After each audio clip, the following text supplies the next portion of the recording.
سیدنا ابو ہریرہ رضی اللہ عنہ سے روایت ہے کہ رسول اللہ صلی اللہ علیہ وسلم نے فرمایا، جو شخص اپنے بستر پر جانے لگے تو اسے چاہیے کہ وہ اپنے کپڑے کے کنارے سے اسے 3 مرتبہ جھاڑ لے، پھر یہ دعا پڑھے، بسمک ربی وضعت جنبی وبک ارفعہ، ان امسکت نفسی فاغفر لها وان ارسلتها فاحفظها بما تحفظ به عبادک الصالحین۔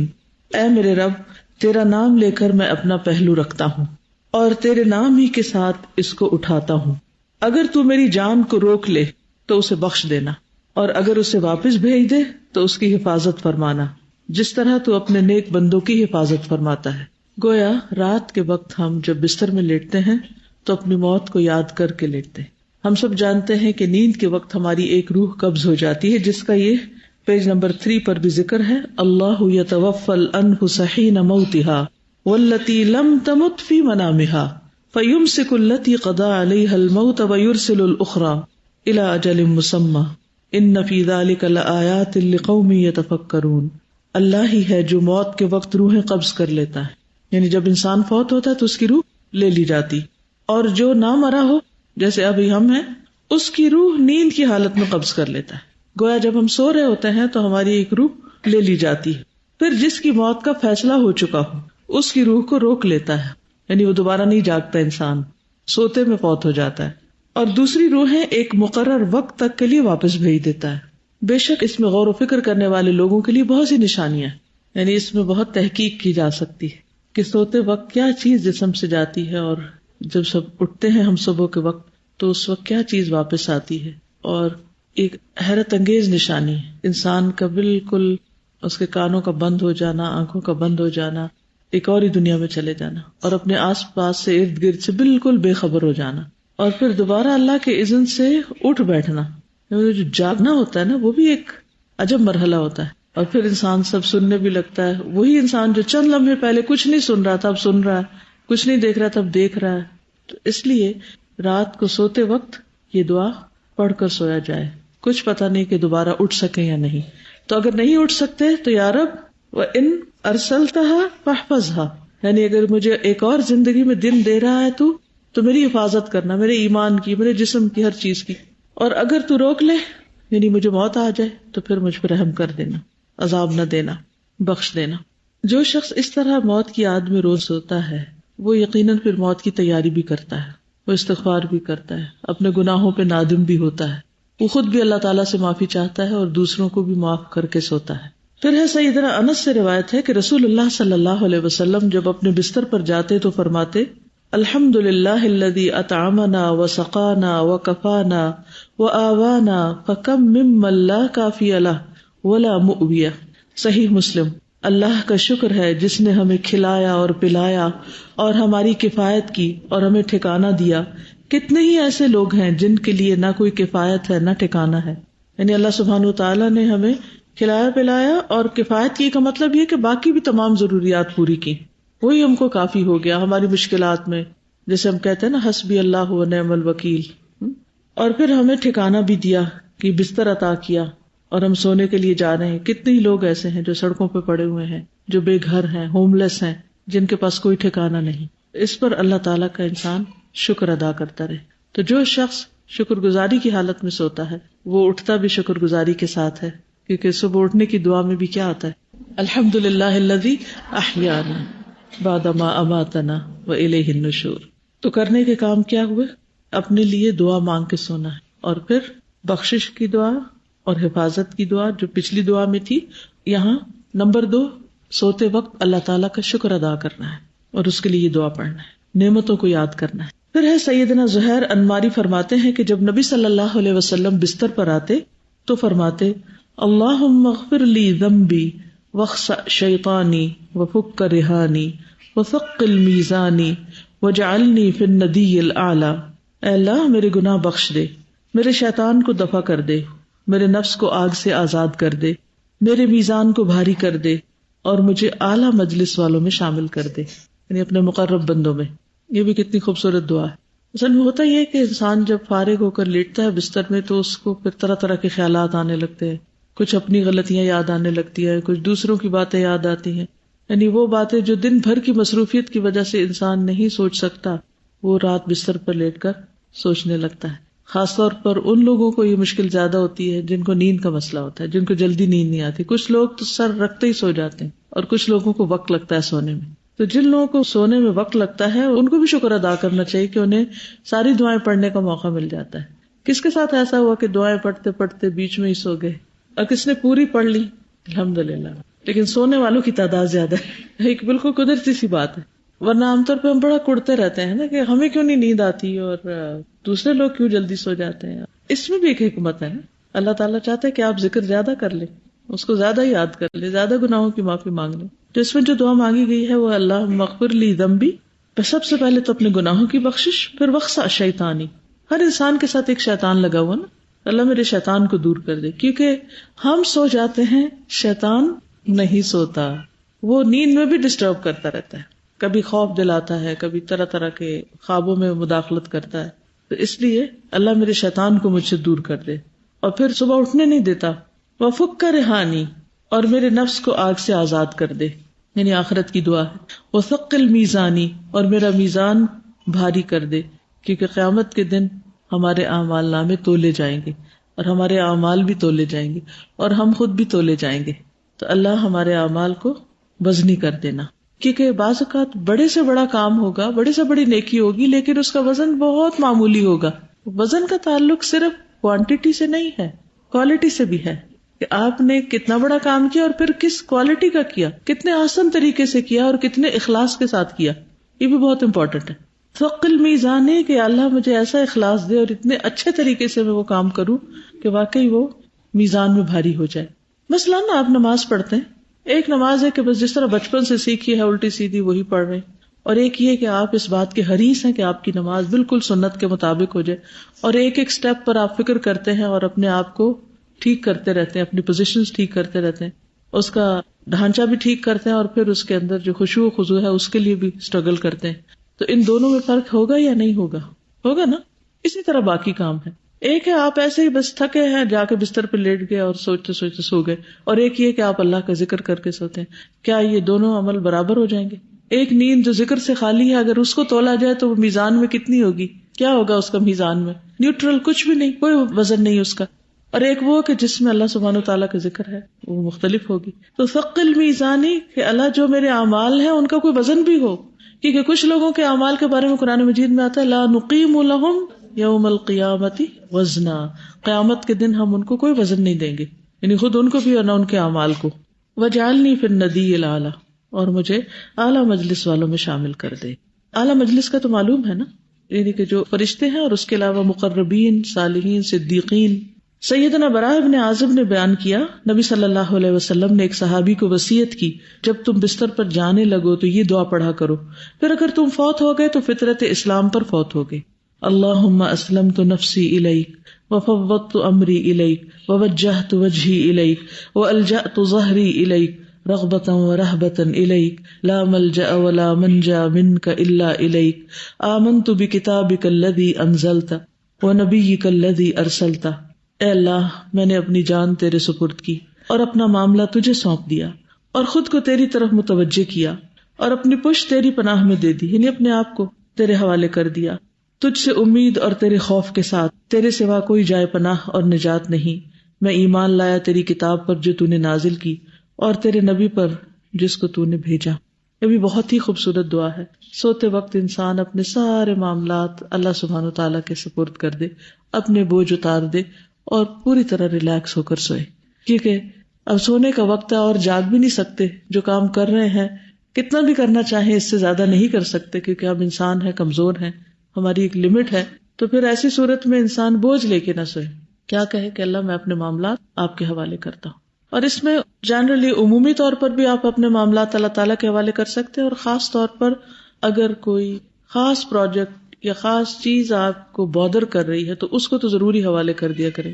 ہر انسان کی زندگی میں کوئی نہ کوئی ایک ایسا مسئلہ ہوتا ہے, کبھی تو سنوی ہوتے ہیں اور کبھی یومی ہوتے ہیں. سنوی اور یومی کا فرق معلوم ہے؟ سنوی وہ ہوتے ہیں جو اینول, یعنی سن سال کو کہتے ہیں نا.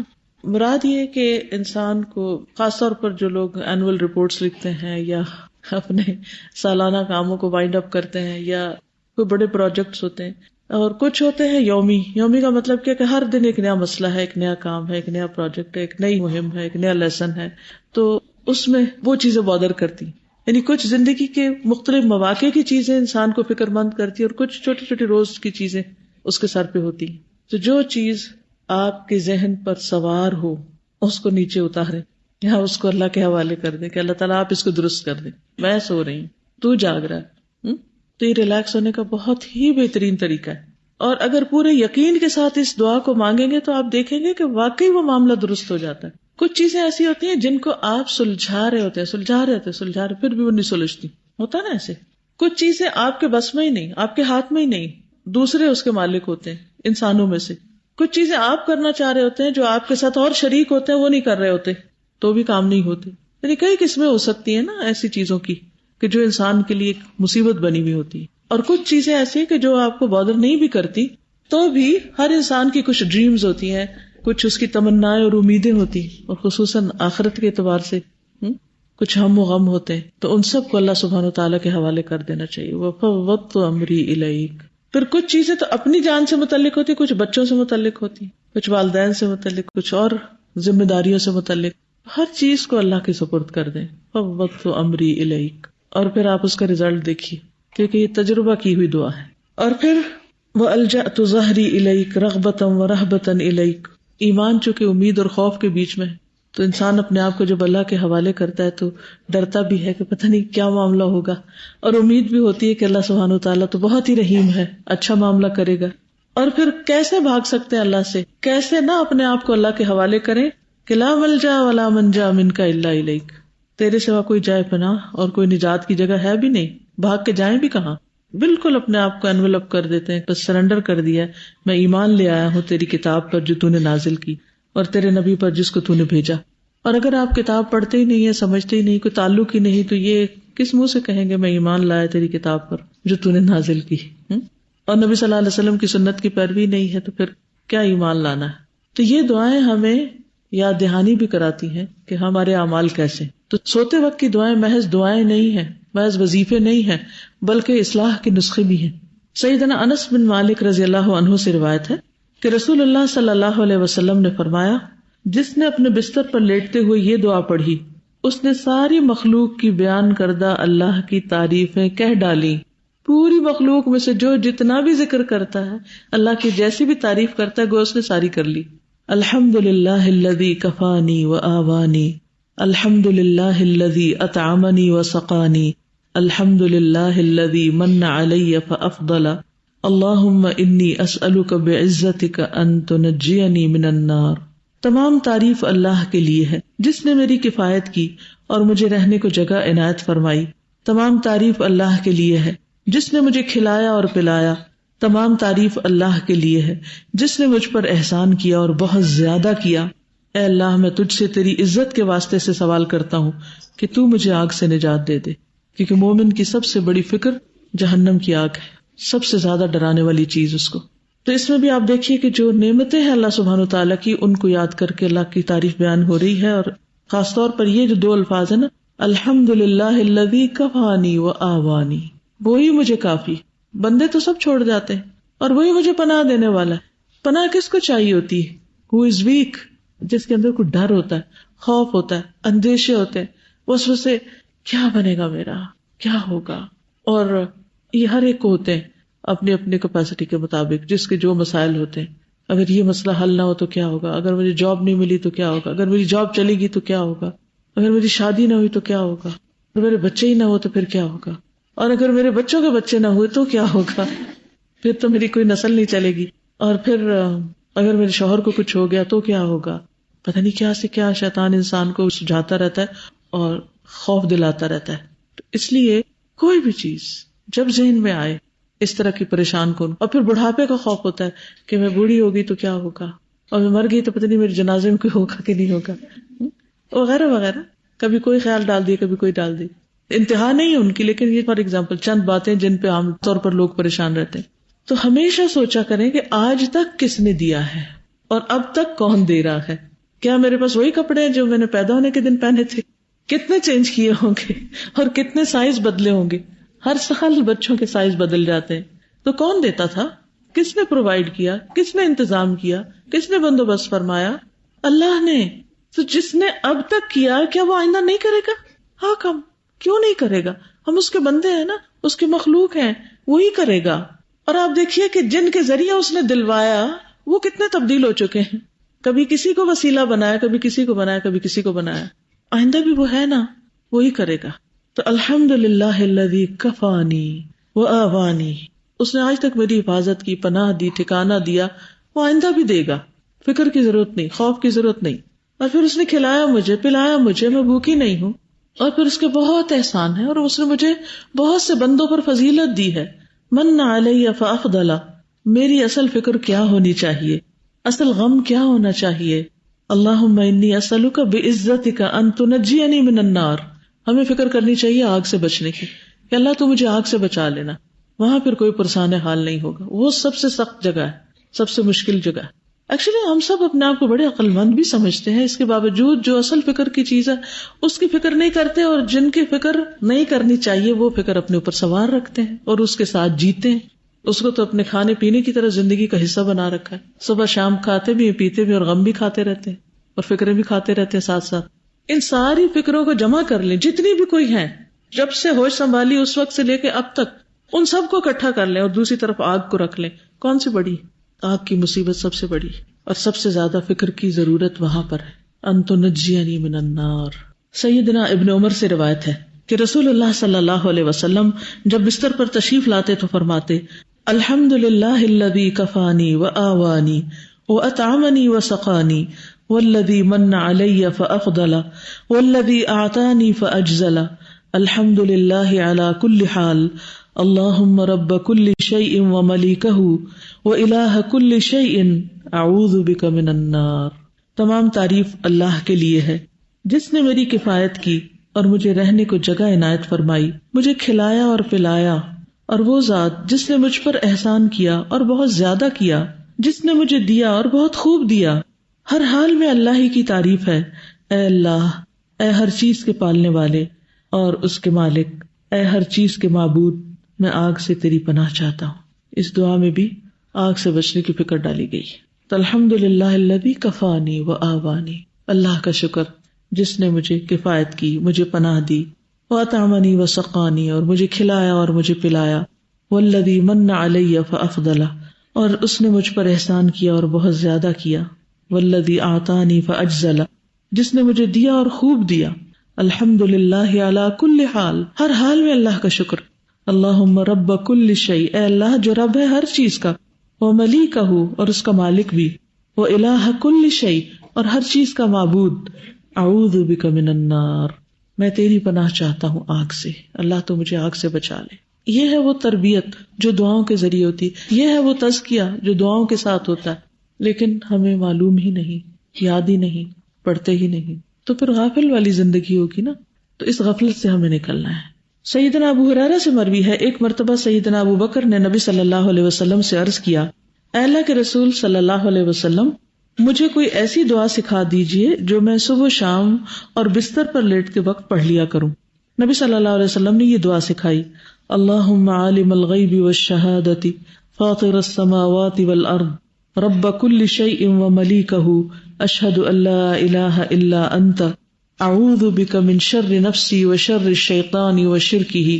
اے اللہ، اے ظاہر اور پوشیدہ سب کچھ جاننے والے، آسمانوں اور زمین کو پیدا کرنے والے، ہر چیز کے رب اور اس کے مالک، میں اس بات کی گواہی دیتا ہوں کہ تیرے علاوہ کوئی معبود نہیں. میں اپنی ذات کے شر، شیطان کے شر اور اس کے شرک سے تیری پناہ میں آتا ہوں. اس دعا میں بھی آپ دیکھیے کہ پہلے اللہ سبحانہ وتعالیٰ کی صفات کا ذکر ہے کہ اے اللہ، کون ہے اللہ؟ جو غیب اور حاضر کا جاننے والا ہے، آسمان و زمین کا پیدا کرنے والا ہے، ہر چیز کا رب ہے اور ہر چیز کا مالک ہے. اشہد ان لا الہ الا انت، میں گواہی دیتا ہوں کہ تیرے سوا کوئی الہ نہیں. اعوذ بک من شر نفسی، میں اپنے آپ کو تیری پناہ میں دیتا ہوں اپنے ہی نفس کے شر سے بچنے کے لیے. تو اس میں آپ دیکھیے کہ اللہ سبحانہ وتعالیٰ کی صفات بیان کر کے، اللہ تعالیٰ کی قدرت کو محسوس کر کے، پھر اپنے نفس کے شر کا اعتراف کر کے اپنے آپ کو اللہ کے حوالے کیا ہوا ہے. اور پھر وشر الشیطان وشرکہ، اور شیطان کے شر سے اپنے آپ کو بچانے کے لیے تیرے حوالے کرتا ہوں اور اس کے شرک سے تیری پناہ میں آتا ہوں. ان ساری دعا میں ہم دیکھتے ہیں کہ دعا مانگنے کا جو ایک ڈھنگ یا ایک طریقہ سکھایا گیا وہ یہ کہ پہلے اللہ سبحانہ وتعالیٰ کے اسماء حسنی کا ذکر کیا جائے. قرآن مجید میں بھی آتا ہے نا وَلِلَّهِ الْأَسْمَاءُ الْحُسْنَى فَادْعُوهُ بِهَا، اللہ کے لیے ہیں اچھے اچھے نام، ان ناموں سے اس کو پکارو. تو ان ناموں سے ان کو پکارنے کا طریقہ یہی ہے کہ ان ناموں کا ذکر کر کے ورد کر کے پھر دعا مانگو.